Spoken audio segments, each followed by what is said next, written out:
Good morning. Happy Saturday. Hey, Leah. So great to see you guys. Today, we are going to be talking about a lot of great things, but I'm just going to do a little recap and little what we're moving in towards. And I have some visual aids to help us today. And I am going to move pretty quickly through them because a lot of them are review. But I think it's helpful to just see the graphic because it just gives you a deeper understanding about what is happening with how your brain is a part of creating symptoms in your body. I thought these last 3 days have been really fun. So I just wanted to say thanks for hanging in there with me and thanks for coming. Thank you for commenting. I love knowing where you guys are at. It really helps me know what to teach next.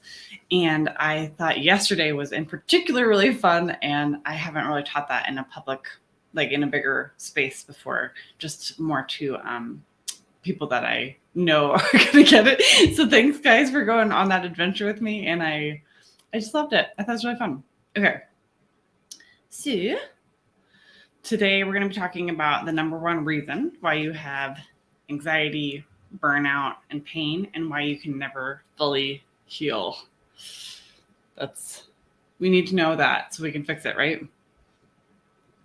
And then tomorrow I'm going to be talking about my story, my journey, and these are both at 9 a.m. Mountain Standard Time. And then Monday, it's going to be at 7 p.m. Mountain Standard Time, and it's going to be over Zoom. So we'll send out a Zoom link so you have it. And we're going to be able to see each other face to face. And you can ask me particular questions about the Inner Restoration Program. You can ask me questions about what you're experiencing in your body or in your business, and different ways that we can brainstorm to get you some good coaching and get you some. I'm also able to do like a body scan on you. So I'm happy to do that for you as well, if you'd like that. So that'll be on Monday at 7 p.m. Mountain Standard Time. And then today, we are going to actually, you know what? Can you put in chat something that you've learned or an aha moment that you've had over the last 3 days? Just put it in the chat. And even if you're watching the replay, that'd be really helpful for me because we're going to be going quick through these. So I want to make sure we're all on the same page. So put in the chat something that you've learned, something that clicked for you, something that resonated with you in the last 3 days. So this is a review, but there's 2 gears of the nervous system, right? There's sympathetic and there's parasympathetic. Sympathetic is fight, flight, or freeze, and parasympathetic is rest, digest, and heal. So those are the 2 gears of our nervous system, and they are mutually exclusive. You can't be in both at the same time. You can't be like half a toe in one and a toe in the other. It doesn't work like that. So the main passion that I have is helping people move flexibly from that stress response into the healing response. Because we can be eating really well, we can be taking great supplements, but if we're in the stress response, it does not land in the same way. It's not going to nourish us or transform us in the same way. So there's so many different ways to heal the body. But if we know personally how to move ourselves from that stress response into a more flexible nervous system, we're going to get the most out of whatever we're going to do. If it's a chiropractor appointment, if it's acupuncture, if it's eating organic, we're going to get the most out of it. Okay. So I'm going to check it out. I loved the first day exercise we did. I'm practicing it. Good. I love it. Okay. Oh, learned that we have fear of being visible. I've definitely been working on that one. That's a big one. I've learned that I can control my nerves and not be victimized by it. Oh my gosh. That is good news, right? Good news. Brain is just a tool, not like the heart. Yeah. I became aware of the importance of caring for myself and my whole self so that I'm in harmony because I reflect my business or my business reflects me. Gold. Good job, guys. Thanks. Okay, so those are all wonderful. I'm really glad you guys got those. Okay, so then we have ways that our brain gets information. We have these inputs that the information comes into our brain. And I like to think about it as like your brain is like the earth, and there's 3 main satellites that are sending information back. So the inputs are our visual system, our vestibular system, and our proprioceptive system. So how we feel, our clothes on our body, the back of our chair, our feet on the ground. And there's also another one that we've kind of been doing, which is introception, which is the information that we're getting from the inside to our brain. So like that could be internal nerves or breathing. Like breathing is an interoceptive signal to the brain. But those are the three main ones. And I've been talking to you guys. I've been talking to specifically a few of you about your visual system. And when your visual system is not working as a team, it can be very symptomatic. You can get migraines, you can have high anxiety, you can have like this low resting panic that is in your system because your eyes aren't working together. The other thing is that it can give you a lot of pain. Posture is 70% related to your eyes. Posture is 70% related to your eyes. So if your eyes have all this power, because they're the main information givers to the brain, and your body will totally rearrange around your eyes. And maybe if I have time, I'll tell a story about that. But the 10 million signals per second per eye, that is a lot of information that your brain has to process with that. It's a lot of information that you are going to be needing to work through and needing to continue to decode. And if you're getting 10 million signals per second from this eye and 10 million signals per second from this eye, and they don't match, that's going to cause a lot of resting tension. That's going to cause a lot of fatigue. That's going to cause a lot of anxiety in the body. And then other inputs besides our eyes, our ears, and our proprioceptive system is anything physical that happens, anything mental, spiritual, emotional. So I think about this bucket, and we're all born with a bucket that's relatively empty, hopefully relatively empty. And every little like trauma, every little thing fills our bucket up. And when we get, someone cuts us off in traffic, someone maybe says something unkind, you self-abandon, you like don't protect your boundaries, and that causes it to fill up too. And then all of a sudden we're at the top and it starts to overflow. And the overflow are symptoms. Our overflow is our symptoms. So when our brain has had too much, it's too full, it creates these outputs. So these are all inputs, and then the overflow is outputs. Okay, how do I know whether my eyes are in sync or not? Well, yesterday I hopped on a call with a couple different people to check their eyes because they wanted to know that. So I'm happy to do that for anybody. We work on that extensively in the restoration program. We clean that up because that's a really big part of training your nervous system. And a lot of people's really like magical drills are eye drills that can change their anxiety, that can change their symptoms. That client that I was telling you about who would pull over her cart to do a drill in Costco if she started to get a migraine, it was an eye drill. So this is important. So yeah, I'll respond to you guys with the link to book a call with me so we can hop on and I'll look at your eyes. That's fine. I'm happy to do that. Okay. So the input goes into our brain, and then the brain has to make this decision. Remember what the primitive brain is always asking: am I safe or am I not safe? So if there's 2 kids playing and they see a bee, and one is like, oh, a bee, and the other one's like, oh my gosh, a bee. Like their brain got the same input, but the interpretation was different, right? The interpretation from one kid was like, oh, cute. And the interpreter and the brain must have said, you're safe. It's okay.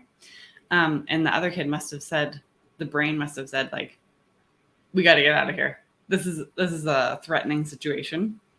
And the output could be, muscle tension. The output could be anything, but we're going to talk more about output. So an output is made in the brain, but it's felt in the body. Made in the brain, but felt in the body. So if I have back pain, whatever's happening there, my brain has decided, like, we need to create some sort of guarding there. We need to do some different things. So it's created in the brain because the brain has interpreted the situation as threatening, and the back is responding. The back is an output. So an output could look like the overflow bucket. The bucket overflow from the threat bucket could look differently for everybody. For somebody, it could be fatigue. For somebody else, it could be like a cough. For somebody else, it could be not sleeping. For somebody else, it could be overwhelm. So all these are just examples of outputs. So we've got the inputs, anything from the visual, vestibular, or proprioceptive system, anything from the threat bucket, and it goes to the brain for interpretation. And then the brain decides, am I safe? Am I not safe? And then it creates the output.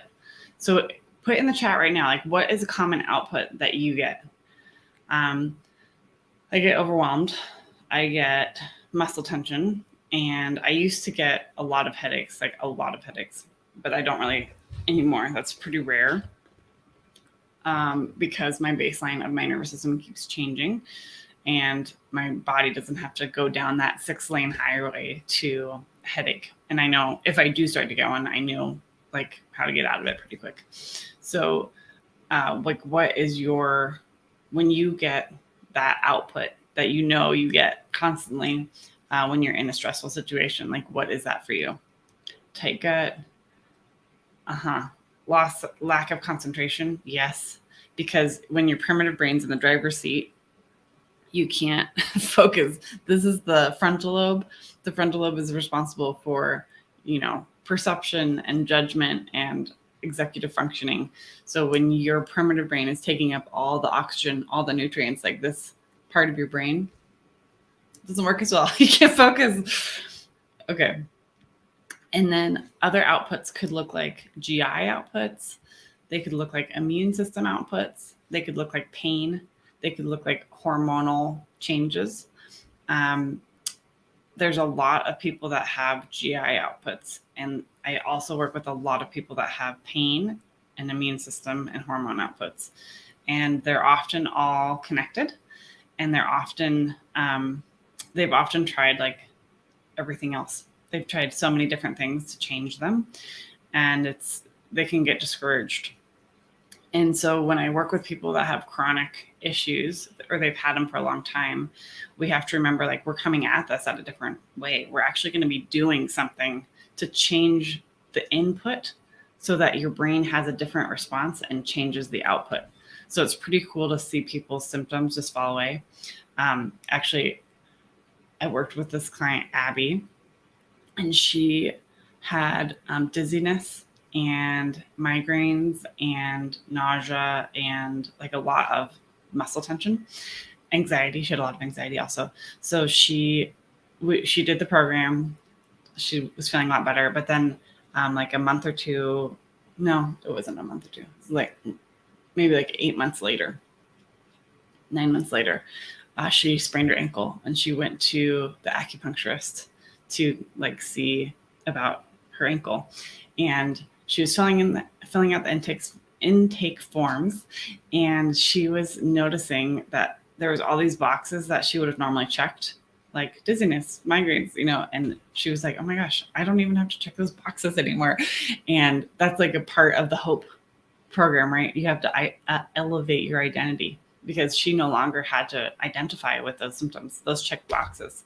So it was so fun for her to go, and she wrote me and she was like, oh my gosh, I just went here and I realized, like, I just don't struggle with that anymore. It's so cool. So I love it when people get results and things that they've had for a really long time to start to fall away, because they're training their brain to have a different input so that they can have a different output. They don't have to have the same output. And then I wanted to talk about some specific symptoms. And I wanted to address anxiety because a lot of people have written that down as something that they struggle with. And then I'm going to talk about GI relief. And then I think if there's time, we can you can put something in the chat and I'll talk about that. Okay. So there's 4 different ways that we can kind of get relief from symptoms, right? There's a stress component, there's a space component, signals like the way that our brain is signaling to that area of the body, and support. So stress is asking that question, like what mode of the nervous system are you in? Are you in fight, flight, or freeze? Or are you in rest, digest, and heal? Like, can you even begin to heal? So that's number 1. We gotta remember the nervous system's the gatekeeper, the first domino. So we gotta address that. And then, do you have space in your organs to shift? Like, are you full of toxicity? Are you full of pathogens? Are you full of chemicals? Like, do you have any room to wiggle in there? We don't really think about organs as having space per se, but if you move your shoulder, like, you expect the ball and socket to have space to move, and organs aren't cemented in there. They all have soft tissue joints with one another. They should be able to move. And I like to use the analogy. I don't know if you guys have ever done a scrapbook or put some pictures together, but you kind of have to spread out, right? You need like your little stickers and your different scissors, and it's fun to do. But if you were doing it in a space that was too small, it wouldn't be as fun. You would be like dropping stuff. You would be like, bumping into things. So thinking about like a cubicle for your liver, for example, like how is your liver supposed to do its best job if it doesn't have the right space to do it in? How is it supposed to heal? And then signals, like, is your brain in the space where it's sending the right signals to the tissue so that you can get the right output? And then support, I think relief can come on a lot of different levels. And I was just talking to somebody yesterday. I saw her, a client of mine, and she was like, I just don't feel like I have any support to move forward. And that can be very, very important to your healing journey. And that's why we have the 8-month inner restoration program, where there's constant ability for you to reach out and get the support that you need. And it's not like a 3-month, or it used to be a 4-month, and I extended it because there's just more time that is needed for that support to come across and for you to be able to marinate in those tools and have guidance with them. So that's why it's an 8-month program. So the roadmap to relief, we got stress. So nervous system, we already talked about that. And then using those applied neurology tools, using those ways to intervene with the visual system, the vestibular system, and the proprioceptive system. You guys wrote down some really great ways that you help regulate your nervous system, but I did not see, except for people who have already been in the program who wrote down, anybody write down like, oh, my visual and vestibular tools are so important to help me regulate my nervous system and help me bring myself back. And music is lovely. Grounding is awesome. Like, there's so many different ways, but you can compound that and you can get there quicker. You can get there more effectively when you can do these drills for yourself. And sometimes you can't go out and earth. Like, if there's 12 feet of snow on the ground or you live in a, linoleum floor. But the other thing about that is it's just really empowering to be able to do those tools for yourself. So the next one is space. And space to me is choices. So think about a wild animal backed into a corner. Like, how are they going to react? They're going to be threatened, right? They're going to feel uncomfortable with that situation. So I like to think about that with our organs too. Like, if they have no space, they don't have any room to work. And a lot of the organs that we need to move forward are often overflowing with stuff. And that's part of the GI, that's part of the detox organs, parts of the organs of elimination that we need to address to get relief. And then signals. What is the brain interpreting with your inputs, with the inputs that you have in your current life? What if those don't change? What if you continue to go along as you are, not learning any new ways to give your brain inputs? Like, what's going to change? Probably nothing. Your brain is going to continue to interpret those signals as threatening, and you're going to continue to make the same outputs. So the brain tells the immune system what to do. The brain tells the GI system what to do. And then lastly, support. That can look like nutrition. That can look like supplements. That can look like your prayer life. So it can look a lot of different ways, but support can come in many different packages. Okay, so we're going to focus on anxiety. And these are the things that are, the first slide is going to be like the things that are going wrong. And then the next slide is going to be the things that are going right. Okay, so when you have the output of anxiety, the brain feels threatened. You could be in shock. You could be anywhere along that spectrum of fight, flight, or freeze. And often anxiety comes after a period of prolonged stress or trauma. And the brain becomes accustomed to like this amount of input that is telling it that it's not safe. So the water of anxiety is rising. In the space category, we have fewer choices. When you're anxious, sometimes you can't even think, right? Sometimes you can't even pray. You're overwhelmed. And from an organ perspective, like those kidneys and adrenals, they get compressed instead of like the adrenal sits on top of the kidney, and they should have space in between them. The adrenals kind of like a little Smurf hat on top of the kidney. And sometimes it feels like when I feel people's kidneys and adrenals that have been in a period of prolonged stress, it's like they're smashed together.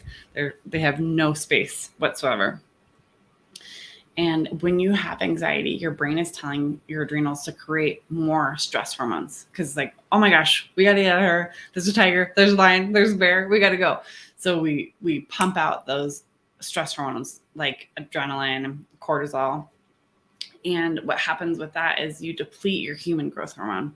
And the human growth hormone is like the fountain of youth hormone. And that guy helps to repair tissue that's broken down. It also helps you to build muscle and release fat. And cortisol is the opposite. It burns and breaks down muscle and keeps the fat because you're in the stress response and you don't know, is there an ice age coming? I better keep on everything. So if you're trying to lose weight, for example, or you're trying to shift things in your body and your cortisol's high, it's going to be really hard because you can't out diet or out exercise your hormonal situation. You just can't. You also deplete your dopamine and your serotonin when your stress hormones are high. So we have epidemic levels of depression in our country. And guess what? We've been really stressed for a long time. So I don't think that's taking a medication to help with the anxiety and depression. That is often like really necessary, but it doesn't fix it. It doesn't fix the signal that the brain is telling to the adrenals. When you're really stressed, you deplete a lot of your micronutrients like vitamin C, your Bs, zinc, magnesium. And then when you're stressed, like when you're drowning, when you're in anxiety, you can't help anybody else. Like you're just trying to survive, right? So not only can we not like receive support very well, like sometimes you're like, I don't know, like someone might say like, what can I do to help you? And you're like, I don't even know. It's like really hard to communicate because you can't think because your brain is overwhelmed. So not only can we not receive support when we're in that stress mode of our brain, but we also can't give support very easily when we are in that stress response. Okay. So how do we get out of this? It's not comfortable. We need to create more safety in our brains. We need to create more safety in our bodies so that it's not continuing to create the outputs of stress and anxiety. We can do this by balancing the central nervous system through those drills that I talked about. And we need to discharge on a cellular level that shock that's being held. That is not necessarily, you can do the nervous system drills, but you need to release that on a cellular level. And that is like the very first thing that I teach in the In Restoration program. It's part of the crossover between the HOPE process, like between the H and the O. To harmonize the nervous system and optimize the organs, you have to release that cellular shock. And sometimes you have to do that over and over again. And it's such an awesome tool because you can use it whenever. Like, you can do it if you've been through a stressful situation and you're like, oh my gosh, whew, I think I went into shock. You can do that over again. You have it for the rest of your life. You have it for your family. It's so helpful. And then for your anxiety, with the organ space, we need to create more choices, right? We need to create more wiggle room and expand that relationship between the kidneys and adrenals and their neighboring organs. Because the kidneys actually have a soft tissue joint with the spleen on one side and the liver on the other. And then beneath them are the ureters. They drain the kidney waste from the kidneys down to the bladder. And sometimes those are not working very well. Sometimes they don't have the correct relationship. And for the signals, we got to balance those stress hormones. We got to tell the brain that it's safe so it stops sending the signals to the adrenals to get stress hormones. And when we can dampen the stress hormones, the goodies will naturally rise, like the human growth hormone will naturally come up. Cortisol in the body and actually its friend insulin, they're twins. If cortisol is high, insulin is high. If insulin is high, cortisol is high. But they're a trump card for human growth hormone. Like if your human growth hormone is like, hey, I'm high, and then you get in a stressful situation or you eat sugar, that's going to like drop your human growth hormone. So we got to optimize those hormones to help your body recover from all that extended stress. And then from a micronutrient level, you need more of those micronutrients to replenish. And you need the ability to be able to let down and feel safe and not be hypervigilant 100% of the time. And this is like when people say adrenal fatigue, they've been exposed to a long period of stress. But when people work with adrenal fatigue, typically I hear people going to a nutritionist or a naturopath and they give them supplements, which is awesome. They need that. But that's only one category. And their brain might still think it's stressed. I just saw a post that somebody tagged me in and was like, oh, you should talk to Allison about this woman who is feeling really fatigued, like unreasonably fatigued, but it sounds like she's had some trauma in her life. And so maybe they've resolved some of the micronutrient issues, or, it sounds like her diet's awesome, but her brain still thinks that she's in trauma. She's still having a trauma response. And that is exhausting. That's exhausting. The brain does not feel safe. And so you are hypervigilant all the time. You don't feel like you're rested. You don't feel like you can go on, like get up in the morning. It's hard. So I do feel like when people are trying to heal, they have to have those nervous system components and the organ components to physically change the space in the organ. Okay, so we're going to switch to any questions about anxiety. Just wanted to circle back. We're going to move on to GI relief and what's happening in these 4 categories and what we can do to help them. So this first slide is all the things that are going wrong. And then the next one's going to be all the things that we can do to help. Okay.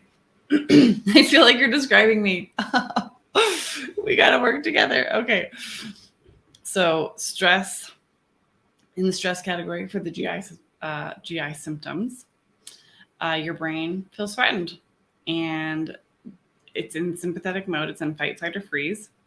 And what happens with that is when you're in sympathetic, right? That's fight, flight, or freeze. The other end of the spectrum, the other mode of the nervous system is rest, digest, and heal. You need to be in that to get your food through you. You need to be able to move flexibly from your stress response, your contraction, to your expansion, to your ability to absorb nutrients and digest your food and eliminate. So when this becomes severe, the brain can even start interpreting different foods as intruders or as threats. So if you're eating corn and your brain's like, oh, no, like, I don't know what that is. That's GMO. I can't process that. And so you can start to have these really big reactions to different foods that you maybe didn't have before. And all these really severe allergies. Oh boy. Okay. We're back. And what happens in the organ, in the space of the gastrointestinal tract, is that there's really poor gut motility, like the ability for the gut to kind of rocks like this, and it sweeps the food through, and that motility can get really low. So your food doesn't really move through. Your food doesn't move through the stages that it needs to go through. The vagus nerve, it's a 10th cranial nerve. It comes out the back of the head and it wraps around here, your heart, and goes all the way into your GI tract, like all the way. It's very important. I love words. So, the word vagabond, that like person that wanders around, it's the same Latin root for the vagus nerve. And they call the vagus the wandering nerve because it goes so many places in the body. It's such an important nerve because it like touches on all the really key organs that you need to survive. So the vagus nerve has been talked about. Its PR person has been really working hard the last few years. Everyone knows about the vagus nerve, I feel like. And it is important for you to be able to get into that parasympathetic, that rest, digest, and heal. And then the other thing that happens with the nerve is the nerve itself can get turned off. It can get disconnected. There can be like scarring along it. There's like a lot of things that can happen with that. And it can like stop transmitting signals, especially to the GI tract, which the GI tract needs that to do its job. And the other thing that I see is that there's not like an equal amount of food going in and out. Like most people are, same with breathing, like they're inhaling, but they're not exhaling. They're breathing shallowly, they're digesting shallowly. So all this waste builds up in your system, and you are you're backed up, and you can be pooping, but you can be a constipated pooper. Like there's still, like, you're not getting it all out. You know what I'm saying? There's not an equal, we're not having the right ratio of the things that are getting out. Because to let go, you need to be in parasympathetic. You have to be in rest, digest, and heal. Inner body communication. Yes. Okay. And then signals. What's happening with GI symptoms with the signaling is that the brain is sending to the small intestine, the large intestine, like, you can't have any resources. Like, I'm so stressed. I'm dealing with all these threats. Like, I can't, that's got to shut down. Like, I can't really give you any screen time for digesting and eliminating right now. Like, we can't do it. And I don't know if you guys have ever been in a stressed spot and been like, oh, I should go to the bathroom or I have to go to the bathroom, but you're really stressed and like you can't go. That's what I'm talking about. Like the brain, you might have to go. Your GI system is being like, hey, can I have some time? And the brain's like, no, I can't. It can't possibly. It's too dangerous. And then also on a micro level, like there's diminished blood supply going to the GI tract, so your body can't process the nutrients. It can't become enriched with the things that you just ate, and then there's not enough gastric juices or enzymes to break it down. The gut then becomes unable to absorb the nutrients. Leaky gut. Have you guys heard of leaky gut? I feel like, I'm not trying to be a Debbie Downer, but I feel like everybody kind of has leaky gut. And then you get backlogged. And when you get backlogged in your elimination, it's kind of like that's all the stuff your body's trying to get out, right? So sometimes I will tell the story, like the frog. If a frog dies in a swimming pool, it's not that big of a deal. You just scoop it out. But if it stays in there for a week, a month, a year, like you can't swim in that swimming pool anymore. The around the dead body that you could have just scooped out easily is now a systemic problem. And that's what I see constantly, is that like the yuck has been sitting there for so long that it's stagnating, and now it's like back flushing into and causing other problems and symptoms. Sorry, but there's good news. So with the stress, we need to put different inputs into our brain so it has more accurate information, so it can signal better to the GI tract, so it can get more safety and feel like, oh, I can go into parasympathetic mode. I can get into that rest, digest, and heal. We need to create better peristalsis, better gut motility. We need to have the ability to have a better ratio of what needs to come out. We need to improve the scar tissue in that area, improve the leaky gut, and proper GI flush. So often what I see for people is when you swallow, it should go down, right? The last part of your large intestine and your colon is down, right? That's where your food that your body doesn't need is going to go eventually. And what I see for people is that they have a reverse flush, like instead of it going down, it's coming back up energetically, which can be pretty problematic with digestion. And a lot of times people feel like very averse to food, or they feel like nauseous all the time. It's not good. We got to get the brain to tell the GI to digest. We got to switch that signaling. We have to improve the ability for the vagus nerve to get those signals down there. And we got to improve the circulation and drainage. You got to feel safe enough to digest. You got to feel safe enough to take in what you need. And we have to repair the small intestines, the large intestines, and the liver and the lymph are also a component of this GI pieces. And that's why we have, the HOPE process, because it combines all those different ways. All the things that I talked about are clients that I've helped, that they feel better now because we've done these processes and gotten those support pieces for them. Okay, I have a few more minutes with you guys. So if you want to put in the chat a symptom that you'd like to talk about, we could do that. And if you guys want to see. Also, do you guys have any questions about the inner restoration program? Oops. Okay, sorry. Here we go.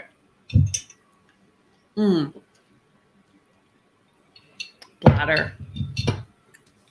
Yeah, after cataract surgery. Yeah. Okay, so we kind of talked about the eyes a little bit, so I'm going to focus on the bladder for just a sec. So with the bladder, and I have had clients who've had like really chronic bladder issues that have resolved with the inner restoration program. And there are some different components to that. The pelvic floor is like a group of muscles. So we usually need to work on that. And that's part of the releases, part of the diaphragm releases that we do in the restoration program to get more space, to get more support. And then there's also these nerves in the lower back that go, we talked about it a little bit yesterday with the pelvis. They go out of the lower back, out of the sacrum, and they innervate the bladder function. So there can be like a neurogenic bowel and there can be a neurogenic bladder. And sometimes those nerves either aren't firing appropriately or they can be like blocked or scarred or dampened with whatever the soft tissue thing's going on there. Then there can also be a ureter issue, which we have the two kidneys. And then if these are the ureters, it's coming down to the bladder here. And sometimes they aren't flowing correctly or they get full. So then the bladder gets kind of wonky. The flow gets off there.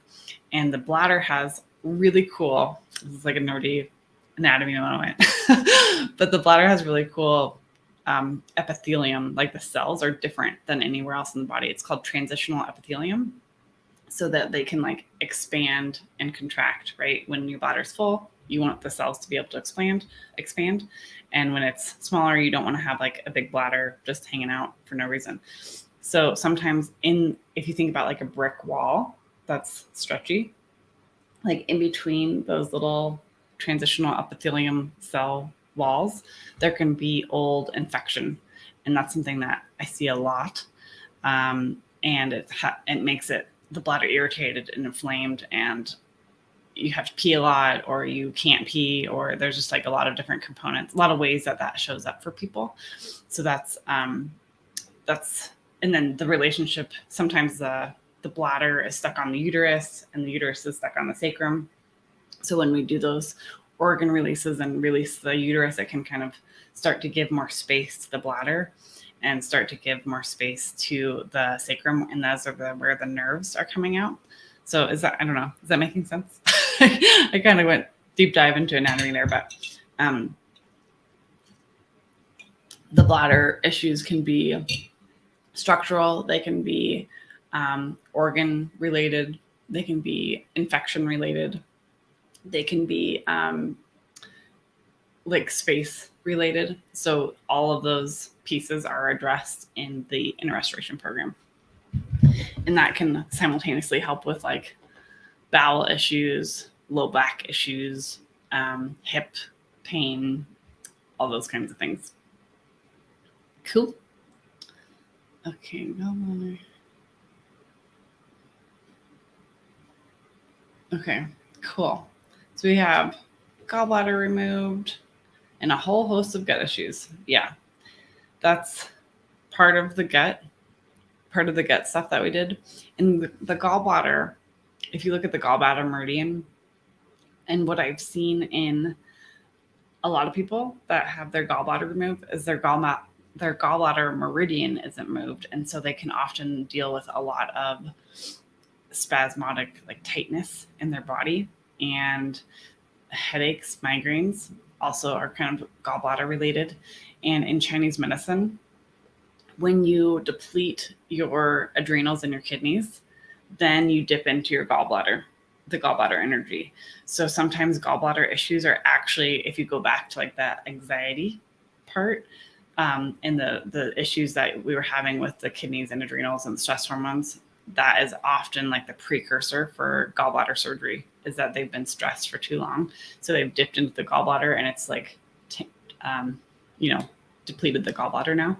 So often with gallbladder stuff, those symptoms will stay even though the gallbladder is gone, because the root cause wasn't addressed. And the brain is still sending the signals to the kidneys and adrenals to be stressed out and uncomfortable. So the gallbladder meridian can be an issue, and then the underlying issues of why it was getting depleted in the first place can be very, very much alive and well, even though the gallbladder has since gone on. Okay. Yeah. Chicken or egg.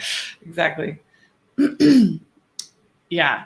So I'm not a nutritionist with the infection between the epithelium. And I can't prescribe supplements, but I have a lot of training in that area. And so I can give you suggestions of what have worked for me. So I don't like prescribe anything, but I share a lot in the inner restoration program about what worked for me. And there's these combination of herbs that are so good for GI stuff and for bladder stuff. And that was one of the things that the people that have had the bladder issues were like, I think that was just like so helpful. So yeah, we can talk about that. Okay, so we're gonna do prizes. We're gonna do prizes now, and I have some helpers that are gonna help me do the prizes. And you guys were doing so good with all the homework. You were doing great with putting down really vulnerably, and I really appreciated that. I thought that was so cool what you guys shared, and so I wanted to honor that and give away some prizes. So the first person that we're gonna do, drum roll.